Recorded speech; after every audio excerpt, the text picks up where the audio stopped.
Good evening. Welcome to Empowerment Liberation Cathedrals. Word Wednesday. We want to welcome you. Welcome to everyone. As you are coming in, we want to say don't forget to share this live stream. We also want to remind you don't forget to text your friends and family and let them know that we are live here on Facebook. We are live here on YouTube. We are live here on the church's website. We are live here on Roku. And so we want you to make sure that you are sharing this live stream with everyone that you know. We have a great topic for tonight. Many of you know this is Cancer Awareness Month. I think it's more like Breast Cancer Awareness Month, but we want to make it Cancer Awareness Month because we know that there are many types of cancers that persons experience. And so we want to talk to you tonight about some things you can do to reduce your risk. And so I need everybody to tune in. I need you to get your friends to tune in. I need you to get your other family members to tune in. I need for everybody to be tuned in tonight with Empowerment Liberation Cathedral. This is Empowerment Liberation Cathedral's Word Wednesday, and we're so happy to bring this topic to you on tonight, considering it is our Praying in Pink weekend. And so I have on pink, and a lot of folks going to have on pink on Sunday. And so we want you to join us at 11 a.m. on Sunday. But we want to talk to you tonight about cancer awareness.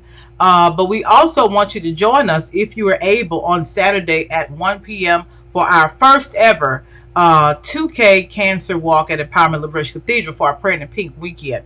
Again, we want you to share this live stream so that others might be able to hear what you are hearing on tonight. We do have some of our leadership who will be on to talk with you, who will be able to talk as well. And so I'm just excited to know that, we get a chance to have a discussion about things that sometimes are a little uncomfortable for us to talk about. And sometimes we don't tell others about the others that we have lost due to cancer. So we want to talk about that tonight. I do want to start by saying, if there are any cancer survivors on tonight, please let us know. Or if you're battling cancer at this time, let us know, and we will definitely add you to our prayer list. Okay, so we're going to get started here. Again, don't forget to share this. If you're watching on YouTube, please do share it. If you're watching on Facebook, we want to see your comments, and so we will post the comments up tonight. We're so glad that we have Deacon Sylvester, who is on with us. We have Tisa, who is on with us, and we have I saw somebody else who was on, and we have Minister Cat who is on with us as well. So thank you so much for joining us on tonight. Again, we're talking about cancer awareness. Now, before we begin to share that information with you, I want to just tell you there's more than just breast cancer. We have people who experience lots of different types of cancers. Cancers can show up in many places in your body. However, we just want to name a few of those for you on this evening. If you think of some that we don't say, then, let us know. Put it in the chat. Okay, because we definitely probably won't remember everything. There's colon cancer. Anybody know anybody who's died from colon cancer or who battled colon cancer who's a survivor on today? There is prostate cancer. Anybody know any people who have survived prostate cancer or maybe transitioned from prostate cancer? My uncle had prostate cancer and he's still living, so praise God for that. Colorectal cancer. We have bladder cancer. There is skin cancer. Anybody know any people who have skin cancer or who may have transitioned from skin cancer? There's also lymphoma. Anybody know any people who had lymphoma? Maybe who have survived lymphoma? Lung cancer. Anybody know people who had lung cancer, may not be with us today, or maybe survivors of lung cancer. One of our members of our church did have lung cancer. And so we always honor her during this month of cancer awareness, Velma Barnes. Stomach cancer. Anybody know anybody who had stomach cancer, or maybe are a survivor of stomach cancer? And we know that cancer also can show up in different ways. Okay, Tisa, your father passed from lung cancer. We're so sorry to hear that. So that means that you're very aware of this particular type of cancer and very familiar of how that cancer progresses. Um, Cancer can show up in other forms, which we know as lupus and leukemia. Okay, and so we just want to acknowledge the fact that there are other types of cancer. Anybody tonight know anyone who has breast cancer, who is fighting breast cancer, or maybe someone who has transitioned from breast cancer?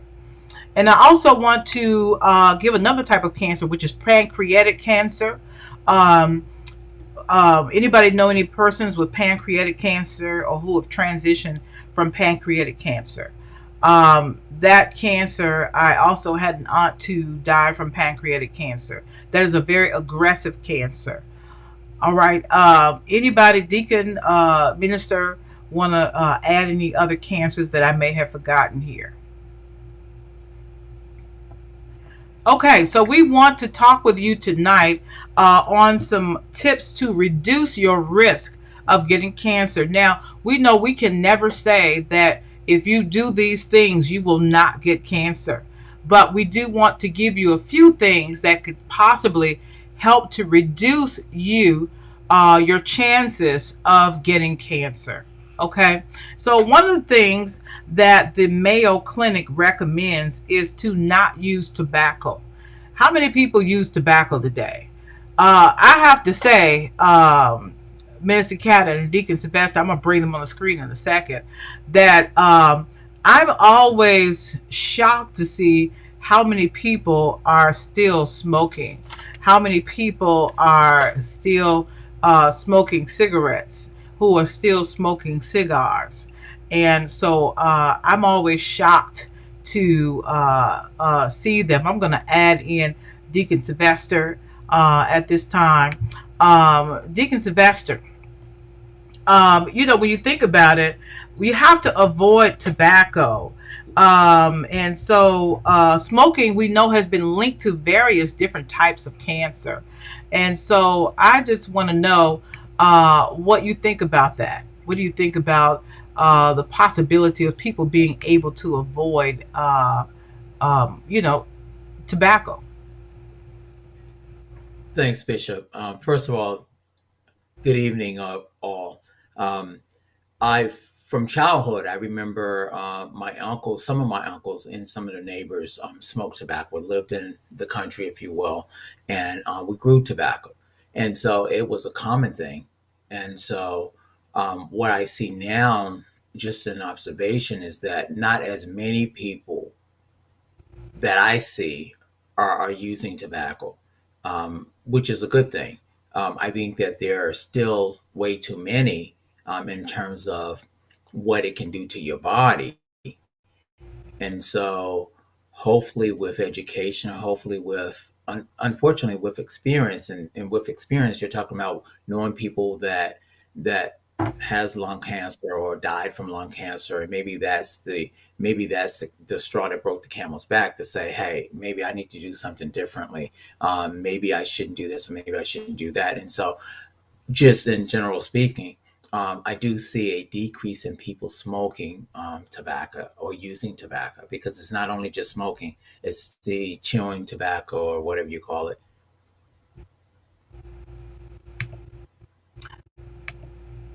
Okay, Deacon. Thank you for that.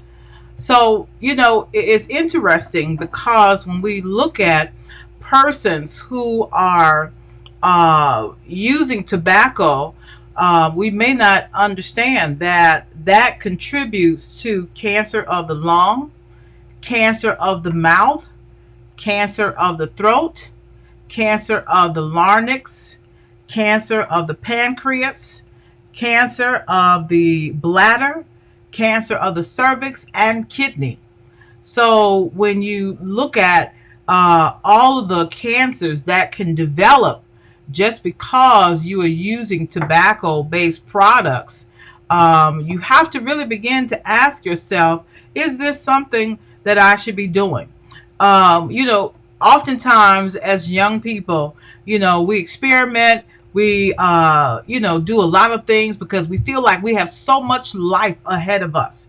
We feel like we are invincible. We feel like there's nothing going to happen to us. We see all the older adults with things happening to them, but we often feel nothing's going to happen to us. So if we're out smoking, surely people think this way. We're not going to get cancer of the mouth. If we're out smoking, surely we're not going to get cancer of the larynx. And so, oftentimes, people continue with habits that are not good. And after a certain period of time, there are things that begin to develop in the body. And so, we just have to know that, if we want longevity, we've got to do things that can possibly reduce our risk of coming up with certain illnesses and diseases.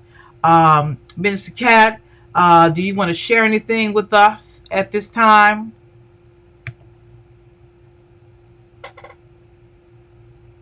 I don't know. Yes. Okay. Yes.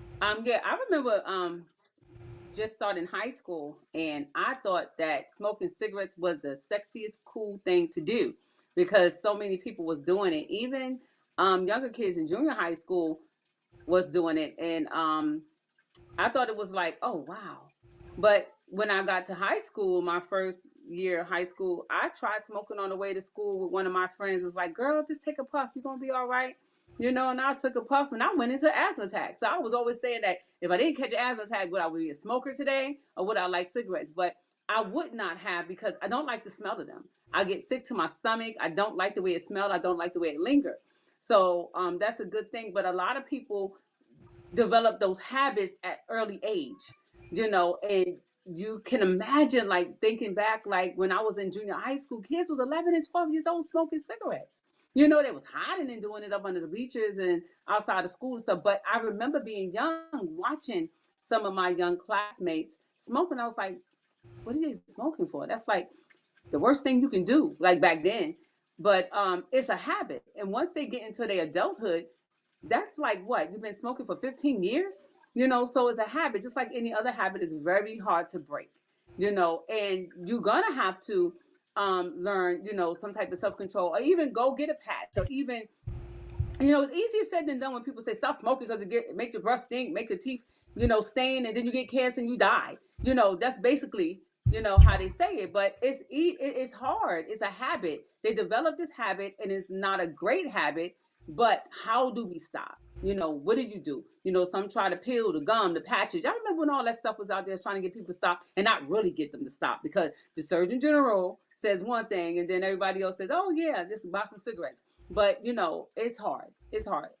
Every habit is hard to break, just like an eating disorder. Everything is hard to break. But if you know this is the end result, we have to work towards doing something different for ourselves to have that longevity of life, or I mean, it's like a hit or miss, Bishop. What do you do? Some people get cancer that has not never smoked. So with different diseases and illnesses and stuff like that, that happens that develop. Like, so telling somebody, don't smoke because this happens, but what do you do? How do we come from another angle to help people to not want to have that urge anymore? They just have to have a made up mind. So, yeah. Absolutely, absolutely, Mr. Cat. Thank you so much. And you did bring up a great point that some things are genetic. Some people are predisposed to get certain things, and so it's challenging to say who will and who will not. We're just giving information tonight to help people to know how to possibly reduce their risk. Tisa says secondhand smoke is just as bad. Yes, and I'm glad you brought that up, Tisa, because yes, sitting around someone who is smoking is impacting your lungs as well. Sitting around someone who is smoking is impacting your throat as well. Sitting around someone who is smoking is impacting your body, your system. And so you may not even have ever smoked a day in your life, but because of secondhand smoke, you are possibly at risk for having some type of cancer or maybe even something else. And so we do want to acknowledge that. Mr. Cat, you want to say something? Say that again. Say that again. Secondhand smoke is people. Tisa, thank you for that. Bishop, thank you for that. Secondhand smoke is bad. How are people smoking, car windows up, and their children in the car, and they are smoking, and they think it's okay? I see that all the time. It is not okay. Parents, people, aunties, uncles, cousins, whatever. It is not okay to smoke around young children. They didn't ask for that. So please, please, if you're not going to protect yourself, please protect them. Secondhand smoke is bad. I tell people to stay away from me with the smoking and stuff like that. Going about your business, do your thing. Make sure you spray your hair and all that stuff like that before you come back, because I don't want it, because it triggers my asthma. Yes, one, but secondhand smoke is even worse. Thank you for saying that, Tisa. So much appreciate that. Anybody remember how much the smokers had to spray the mint in their mouths, and how they always had these little Listerine, what was it, like the thin papers that they were putting on their tongue to try to kill the scent? And I guess they weren't thinking, hey, it's in your clothes, it's in your hair, it's everywhere. So they just felt like, hey, as long as I can put a mint in my mouth, I'm good. So, but we're just bringing awareness to you on tonight that, yes, secondhand smoke is almost as bad as smoking yourself. And so if you need help, please do talk to your Listerine strips. That's it. Let me make sure that everybody knows about those Listerine strips. But if you need help, please do make sure that you talk with your medical provider to understand what you can do that would possibly assist you in making sure that you can work towards breaking this habit. Mr. Cat said something that was very true.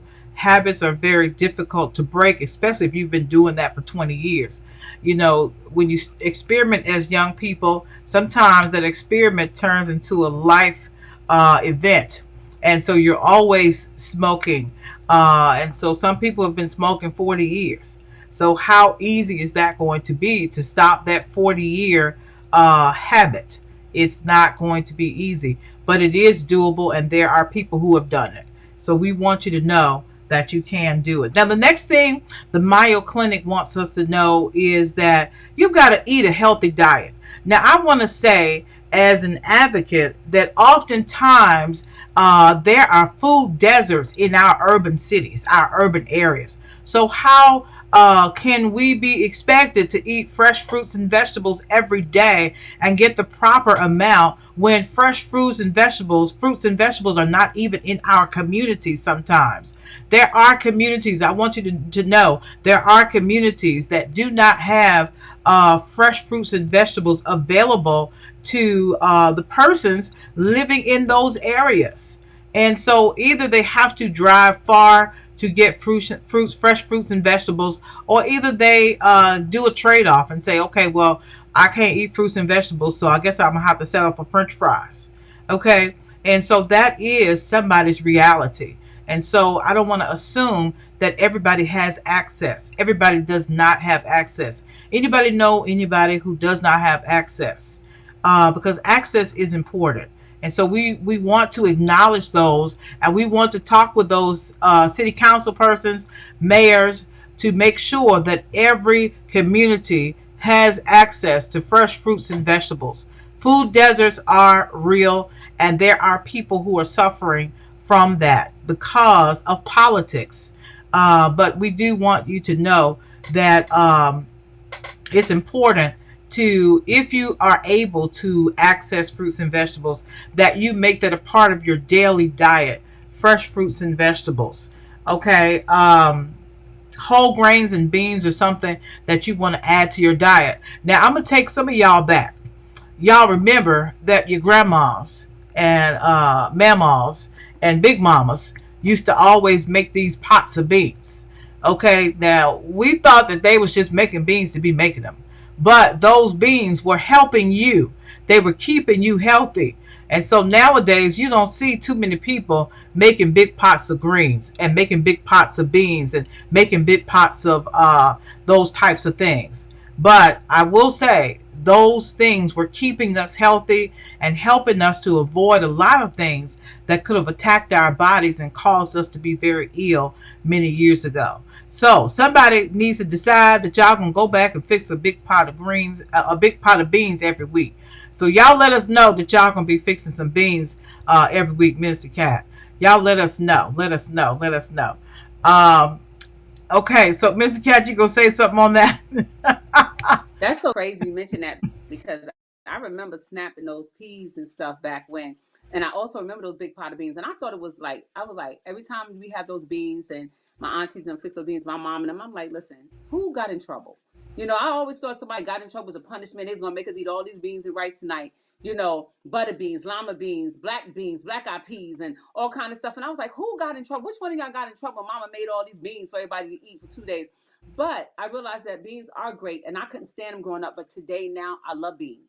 I love all kind of beans, today. So thank you, Mama, for the beans. But coming up as a kid, I did not care for them at all. But I think that what you said was so correct about us not having those fresh produce in our areas and how certain people don't have those and how they choose other things to eat. But what I want to suggest, if you can get to a supermarket, even if you buy the frozen vegetables and stuff like that, you can also steam them, but don't steam them, overly steam them. And you can still get the nutrients and what you need to get from it. But fresh is always good. Fresh is always the number one to go. But if you cannot get to that and you do have some frozen string beans, peas, corns, whatever it is, that'll still work too if you just lightly steam it, not too much. All right, lightly steaming. That's what we just heard. To lightly steam it. Okay. Deacon Sylvester, did you have a bean story you wanted to talk about? Okay. Listen. The Uh, only thing I would say is that I do recall living with my grandmother, and we are having beans just about every week. I thought it was what they say poor people's food, and so it wasn't until later that I found out it was actually nutritious for us. And so, thank you. all right, Deacon. It is nutritious. Yes. And a lot of us thought that was poor people's food. Tisa remembers having to go and pick beans and peas and then have to shell or snap them. So yes, Tisa, we took you back there, and thank you for sharing that with us. All right, and so those beans are important, and whole grains are important as well. Now, you want to maintain a healthy weight. I have to ask, how do we do that in America today? Okay, because so many of us are not at what is considered our ideal weight. And when they tell me what that is, I say y'all need to go and reevaluate those numbers, reassess, because I don't think those numbers have been adjusted in 50 years. So, I know that we do want to make sure we're not overweight, but many Americans are known to be overweight on today, especially with COVID. You're sitting at home, the refrigerator was calling your name. You sitting at home, there's nothing to do, the snacks were calling your name. Sitting at home, and you were up late, and just seemed like everything was calling your name. So you just kind of, gave in some of those days, okay? But we've got to get to a point where we are not overweight, because our weight, we have to maintain a healthy weight. That means we have to eat lighter and leaner by choosing fewer high calorie foods, including refined sugars and fat from animal sources. Okay, so that means we got to change our diets.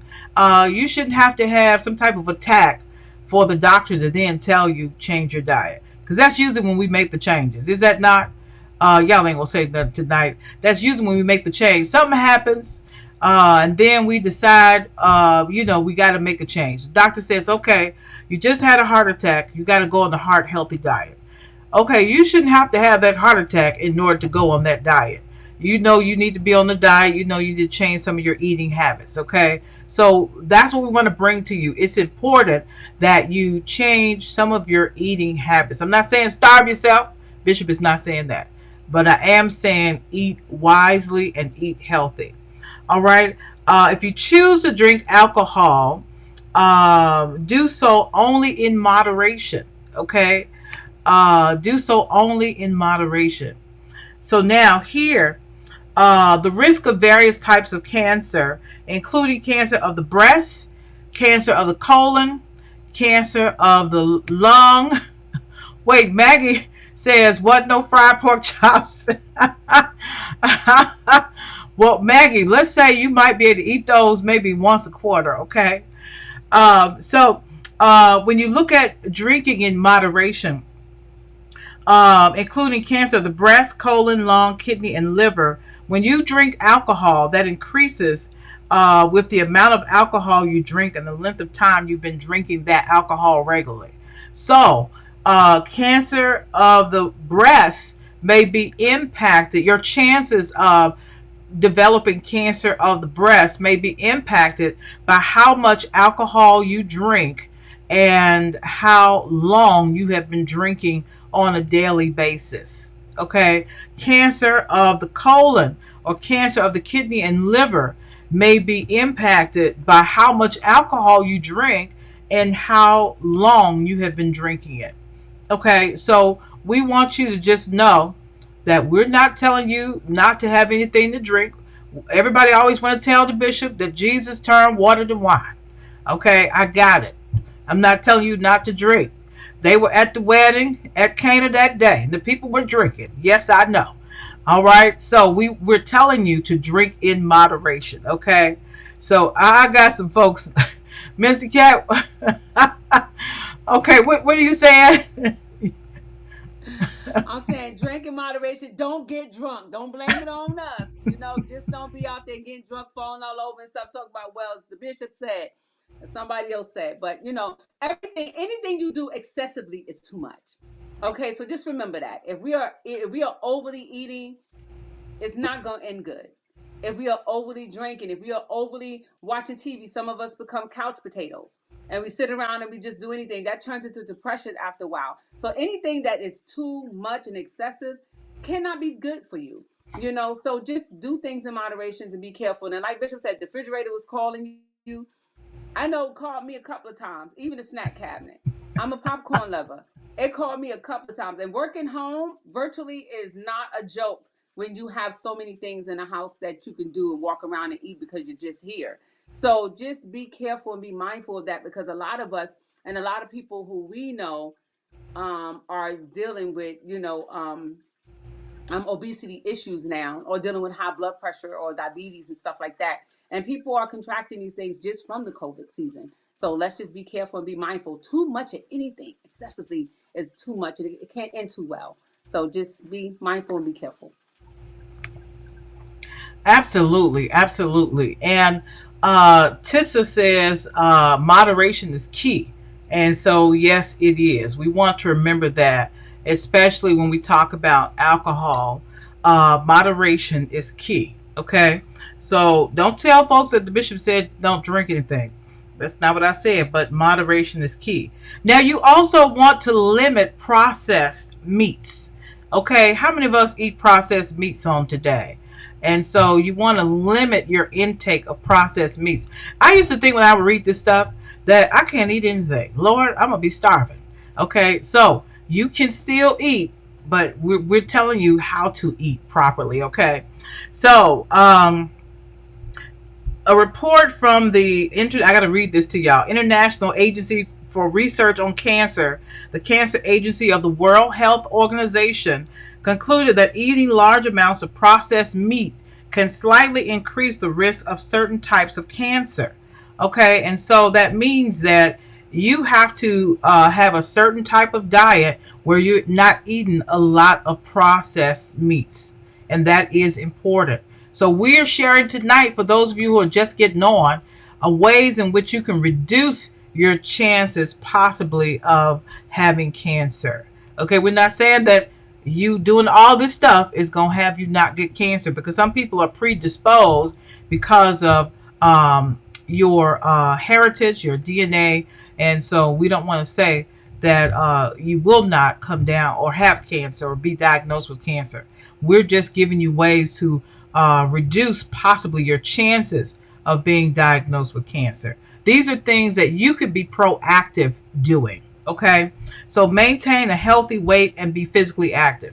Now, again, I told y'all they need to change this 50-year-old weight system that they got here in America, because many of us are not meeting our markers. Okay, if you are a certain height, more than likely you might be over the weight that they have given you, because the weight is probably outdated. Okay, but that's the bishop's opinion. Okay, I'm not a physician, not claiming to be. I do have a PhD, D-men, but I am not a physician. So even though people call me doctor, that's not the same type of doctor. Okay, but we want you to be proactive, and we do want you to watch your weight. Okay, or as some of you may say, let somebody else watch it.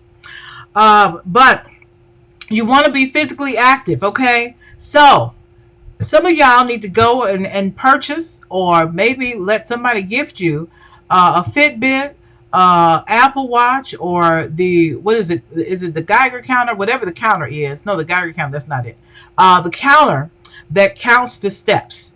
Okay, we want to make sure that we are moving, that we're physically active every day, because that's going to help you in the long run to be physically active. It's important because your activity counts. Because when you're physically moving, when you're doing exercise, even when you're just walking, you got to be running. We see those aggressive folks. Anybody seen them people? They've been out the whole summer running. They've been out jogging, and they're out on the corner sweating buckets. Like they ran 20 miles. And so I'm not saying that that's what you got to do. I'm saying you can walk and do your best, but make sure that you are moving. That's what I'm saying. Because when you're moving, that is contributing to your weight control, contributing to lowering your risk of possibly breast cancer and colon cancer. Okay, and so we want to make sure that we're moving. Even if you just do a few jumping jacks, even if you do some stretches and you walk, say for instance, you determine you're going to walk 15 minutes every day. That is important. Okay, so we want to make sure we're walking. Um, Strive to get, the Mayo Clinic suggests that you get about 150 minutes a week of moderate aerobic activity, or 75 minutes a week of vigorous aerobic activity. Okay, so you want to strive to get to that. You don't have to be at that number today. You don't have to be at that number next week, but at least be working towards it. Okay, so it is important to make sure you get about 30 minutes of physical activity in your daily routine. If you can do more, that would be even better. All right, so some of y'all used to see Mr. Cat and I trying to do these different dances and all this kind of stuff to make sure we were moving. And I've done lots of competitions with people on my Apple Watch. I was doing them on Fitbit when I was on Fitbit. So sometimes, you may not be motivated to do it on your own. You may need somebody else's assistance. But, whatever you need to do, make sure you're moving. We're going to ask Deacon Sylvester if he has anything he wants to share on the need to move, because we'll be moving on Saturday. Deacon Sylvester? Yes, yes, yes, yes. Movement is important. Exercise is important. What I find to be helpful is that when I do it in terms of groups, in terms of support teams, it could be one person, one additional person. It could be some leaders from the church. It could be some members from the church. It could be some of your neighbors, family members. But get a few people, and you guys get where you can go walking for 30 minutes, 45 minutes, up to an hour each day. And you don't have to walk fast. Just get out and walk. Start. And then after a week, you can increase. And then after a week, and competition is healthy, because once you start, and what I actually used to do with the ELC leaders is that I used to post every week, numbers. And so people want to compete against each other. And so it was important that everybody made a good effort at it. And so I encourage you to do the same. Yes, and Deacon, I wanted to just let everybody know we used to walk every day last year for months. And I felt so good during that time when we were walking together. And we kind of got sidetracked with everything that was going on starting late fall, I think it was. But we used to walk every day for at least, what was it, about an hour and a half? And so you don't have to do an Yeah. hour and a half, but you should have some type of exercise regimen that you're doing. Find you a partner, a buddy who you can walk with. I even walk with Minister Cat. Minister Cat, I'm going to bring you on the screen and you can talk about us walking together as well. I mean, it was really nice. I love competition, so Bishop and I always fight for first place. And speaking of that, I still didn't get my gift card yet. But anyway, we'll talk about that off screen. But anyway, anywho, um, I enjoyed it. I really, really enjoyed it. I enjoyed the competition. I enjoyed walking as a group because you walk as a group. It just take your mind off of the distance. Before you know it, you walk 3 miles already, or before you know it, you walk 5 miles already. Like I used to do 6 miles. I used to do 3 miles in the morning and three in the evening, and I used to enjoy it. And I used to love it because I used to be by myself most of the time. But it does help to be with somebody, especially if you're out there early in the morning walking. You don't really want to walk by yourself or late in the evenings. You really need to take a buddy with you because I don't care where you live, it's really not all that safe to just be by yourself. But I like walking most times by myself because I like listening to my music and I like being able to stay focused and grounded and think of a lot of things and center yourself, put yourself back, in place. But I enjoyed it. I enjoyed it. Our weight was coming down. Then we started doing Wednesday dance aerobics and Word Wednesday dance aerobics. I mean, it was really, really, really, really nice. And a lot of people start jumping on and getting involved. Everybody, oh, y'all doing this? Let us get involved. And a lot of people started asking us and getting involved. And those who have the watches and stuff like that, we all started connecting with each other and started walking together. At different times in different spaces, but we all could see each other as walks and counts and stuff like that. And it was just like amazing. So, if you guys are encouraged to do that, if you're a walker and not a runner, because I ain't running nowhere at this moment because I'm 52 and these knees are not what they used to be. So therefore the walking was great. It was great. And it helps build up your lungs as well. So The walking was great. We had an awesome time. And yes, I wasn't even thinking about when we did the gospel aerobics at the church. And we wanted to make sure people got at least 30 minutes of exercise in on Wednesday nights. And when we had to go virtual, we were not in the building anymore. We actually did the gospel aerobics still virtually. And Minister Cat led us in that effort. So I just want to tell people, if you can be proactive, please do.